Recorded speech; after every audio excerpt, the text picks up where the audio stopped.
Auto industry को लेकर इस वक्त दो बड़ी खबरें हैं। पहली खबर तो ये कि नवंबर में कारों की सेल्स में डबल डिजिट ग्रोथ देखने को मिली है। करीब 4,20,000 से 4,25,000 यूनिट्स नवंबर में बिकी हैं, जो कि पिछले साल के इसी महीने यानी कि नवंबर 2024 के मुकाबले 21% ज्यादा हैं।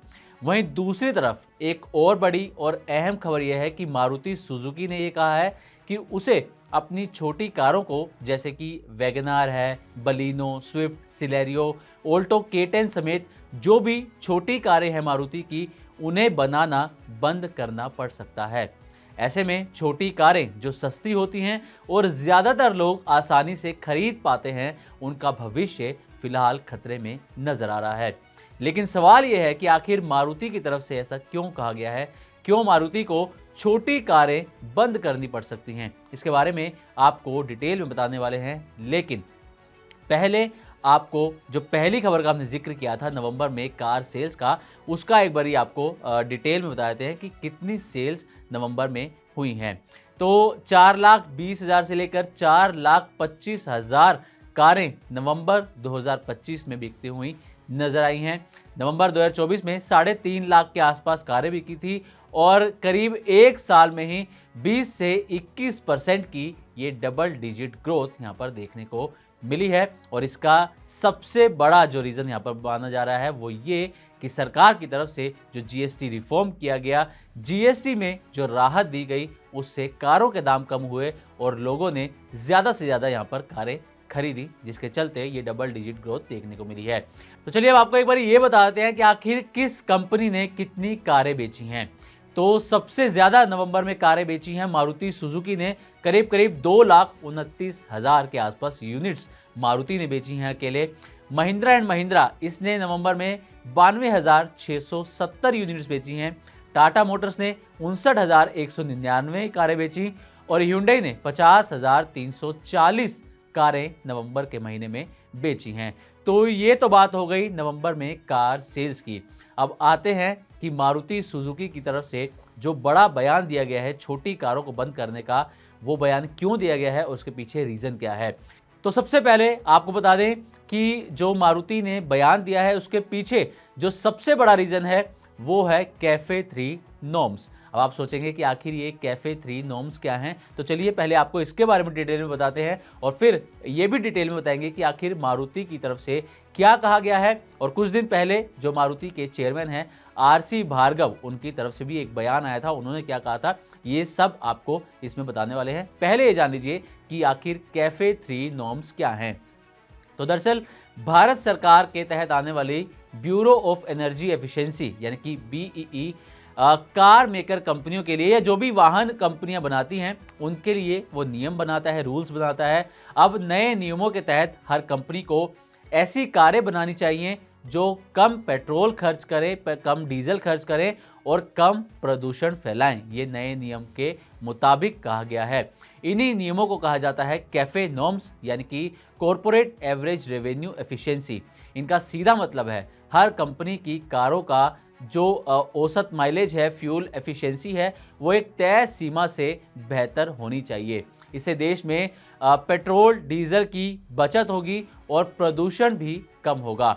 अब सरकार इन नियमों का तीसरा फेज यानी कि कैफे 3 नॉर्म्स लाने की तैयारी में है, जो 2027 से 2032 तक लागू रहेगा। तो ये थे कैफे 3 नॉर्म्स, जो कहते हैं कि ऐसी कारें कंपनीज बनाएं जो कम पेट्रोल डीजल खर्च करें और साथ ही कम पॉल्यूशन भी फैलाएं। अब इस पर मारुति सुजुकी ने क्या कहा है, ये डिटेल में जान लीजिए। तो बिजनेस स्टैंडर्ड की एक रिपोर्ट के मुताबिक मारुति की तरफ से कहा गया है कि छोटी कारों का जो वेट है वो कम होता है, इनका इंजन भी छोटा होता है और ये पहले से ही कम पॉल्यूशन करती हैं, लेकिन फिर भी कैफे 3 नॉर्म्स में छोटी कारों को राहत नहीं दी जा रही। मारुति के मैनेजमेंट का कहना है कि अगर हल्की कारों को राहत नहीं मिली तो उनकी कीमत बढ़ जाएगी और उन्हें बनाना मुश्किल हो जाएगा। इसलिए मारुति कह रही है कि छोटी कारें बनाना उन्हें बंद करना पड़ सकता है। इस पूरे मुद्दे पर मारुति सुजुकी इंडिया के senior executive officer corporate affairs Rahul Bharti का कहना है कि अगर आने वाले कैफे 3 नॉर्म्स के तहत carbon dioxide emission target unscientific और गलत पाया गया तो 909 किलो से कम वजन वाली कारों को बंद करना पड़ सकता है। आपको बता दें कि 909 किलो से कम वाली कारें वही कारें हैं जिन्हें हैचबैक कहा जाता है। इनका वजन 909 किलो या उससे कम होता है, 1200 सीसी के आसपास या उससे कम इनका इंजन होता है और इनकी जो लंबाई है वो 4 मीटर या उससे कम होती है। अब अच्छा, इसमें एक इंटरेस्टिंग चीज़ ये है कि कई कंपनियों ने इस नियम का विरोध भी किया है। इस कैफे 3 नॉर्म का नहीं, बल्कि इसके अंदर जो एक राहत की बात आ रही थी, जैसा कि मारुति सुजुकी ने कहा कि राहत मिलनी चाहिए छोटी कारों को, इसका टाटा मोटर्स, hyundai, महिंद्रा जैसी जो कंपनीज हैं वो इस राहत के खिलाफ हैं। उनका कहना है कि छोटी कारों को राहत देने से कुछ एक कंपनियों को ही ज़्यादा फायदा होगा जो छोटी कारें बनाती हैं, जैसे कि मारुति सुजुकी, क्योंकि वही सबसे ज़्यादा छोटी कारें बनाती हैं। सबके लिए नियम एक जैसे होनी चाहिए, बाकी कंपनियों का ये कहना है। और अगर छोटी कारों को छूट मिली तो बाकी कंपनियां, खासकर जो एसयूवी बनाती हैं, वो नुकसान में रहेंगी। इसलिए कुछ कंपनियां इस नियम के खिलाफ हैं, इस राहत के खिलाफ नजर आ रही हैं। अब कुछ दिन पहले ही मारुति सुजुकी के चेयरमैन आरसी भार्गव का भी इस मुद्दे पर एक बयान आया था। आरसी भार्गव ने कहा था कि भारत में लोगों की परचेजिंग पावर को ध्यान में रखना चाहिए। अगर नियम ज्यादा सख्त होंगे तो छोटी कारें महंगी हो जाएंगी और आम आदमी के लिए कार खरीदना मुश्किल हो जाएगा। इसलिए उन्होंने कहा, छोटी कारों को थोड़ी राहत देना जरूरी है ताकि भारत में सस्ती और फ्यूल एफिशिएंट कारें बनती रहें। हालांकि आपको बता दें कि कुछ दिन पहले ही ये भी खबर आई थी कि सरकार कैफे 3 नॉर्म्स में छोटी कारों को राहत दे सकती है, लेकिन इस पर अभी तक कोई ऑफिशियल स्टेटमेंट नहीं आया है।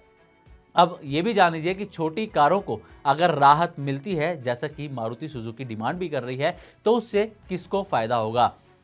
इससे कंपनीज को तो फायदा होगा ही, लेकिन अगर सरकार हल्की कारों को, छोटी कारों को, यहाँ पर छोटी कारों से मतलब यह है कि जिनका इंजन 1200 सीसी से कम है, जिनकी लंबाई 4 मीटर से कम है, उनको यहाँ पर छोटी कारें कहा जा रहा है, जिन्हें हम हैचबैक भी कहते हैं। ऊपर आपको हमने एग्जाम्पल भी दिया, वैगनार है, बलिनो है, स्विफ्ट है, सिलेरियो है, ऑल्टो K10 है, ये छोटी कारों में आती हैं। तो अगर सरकार छोटी कारों को छूट देती है तो आम लोगों को सस्ती कारें मिलती रहेंगी। छोटे शहरों में कार खरीदना आसान और सस्ता रहेगा। साथ ही छोटी कारों में क्योंकि इंजन छोटा है तो पेट्रोल भी कम खर्च होगा और पोल्यूशन भी कम होगा। साथ ही ट्रैफिक की समस्या भी थोड़ी कम होगी और पार्किंग का मुद्दा भी एक सुलझता हुआ नजर आएगा। लेकिन सबसे बड़ी बात यही है कि पहली कार खरीदने वालों को, जो लोग पहली कार खरीद रहे हैं, उन्हें सस्ती कारें मिलती रहेंगी। तो कुल मिलाकर सारी कहानी का सार यही निकलता है कि मारुति ये कह रही है कि अगर सरकार छोटी कारों को राहत नहीं देगी तो छोटी कारें बनाना बंद करना पड़ सकता है। बाकी कंपनियां ये कह रही हैं कि इस राहत से सिर्फ छोटी कार बनाने वाली कंपनियों को ही फायदा होगा। सरकार ऐसे में बीच में फंसी हुई नजर आ रही है, क्योंकि उसे एनवायरनमेंट भी देखना है और आम जनता की जेब भी देखनी है और कंपनियों का भी ध्यान रखना है। तो देखना ये होगा कि कैफे 3 नॉर्म्स में क्या सरकार छोटी कारों को राहत देती है या फिर नहीं।